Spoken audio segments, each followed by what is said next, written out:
പാർട്ടിയിലേക്ക് പുതുതായി ചേക്കേറുന്നവരെ ഉന്നത സമിതികളിൽ ഉൾപ്പെടുത്തുന്നതിനെ ചൊല്ലി കരുനാഗപ്പള്ളിയിലെ CPM-നുള്ളിൽ അഭിപ്രായ ഭിന്നത. അനർഹരെ ഉന്നത സ്ഥാനങ്ങളിൽ നിയമിക്കാനുള്ള നീക്കത്തിനെതിരെ ഒരു വിഭാഗം ശക്തമായ പ്രതിഷേധവുമായി രംഗത്ത് വന്നു.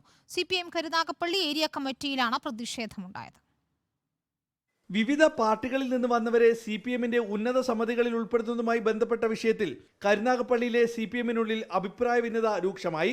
ഇക്കാര്യങ്ങൾ ചർച്ച ചെയ്യാൻ കൂടിയ ഏരിയ കമ്മിറ്റിയിലെ തീരുമാനത്തിൽ പ്രതിഷേധിച്ച നിരവധി അംഗങ്ങൾ ഇറങ്ങിപ്പോയതായും സൂചനയുണ്ട്.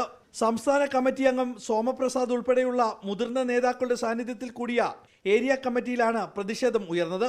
JSS മുൻ നേതാവ് B ഗോപനെ ജില്ലാ കമ്മിറ്റിയിലും 2 പേരെ ലോക്കൽ കമ്മിറ്റിയിലുമാണ് ഉൾപ്പെടുത്താൻ CPM ജില്ലാ കമ്മിറ്റി തീരുമാനമെടുത്തത്. എന്നാൽ കരുനാഗപ്പള്ളിയിലെ പാർട്ടിയുടെ അഭിപ്രായം കേൾക്കാതെ തീരുമാനമെടുത്തതാണ് പ്രതിഷേധത്തിന് കാരണമായത്. ഗുരുതരമായ കേസുകളിൽ ഉൾപ്പെട്ട കോൺഗ്രസ് BJP പ്രവർത്തകരും പാർട്ടിയിലേക്ക് കടന്നു വന്നവരുടെ ലിസ്റ്റിൽ ഉൾപ്പെട്ടിട്ടുണ്ടെന്നുള്ള ആക്ഷേപവുമുണ്ട്. ലോക്സഭാ തിരഞ്ഞെടുപ്പ് മുന്നിലെത്തിയ സാഹചര്യത്തിൽ പ്രശ്നം രമ്യമായി പരിഹരിക്കണമെന്ന് ആലപ്പുഴയിലെ പാർട്ടി നേതൃത്വം സംസ്ഥാന നേതൃത്വത്തോട് ആവശ്യപ്പെട്ടു. റിപ്പോർട്ടർ, കൊല്ലം.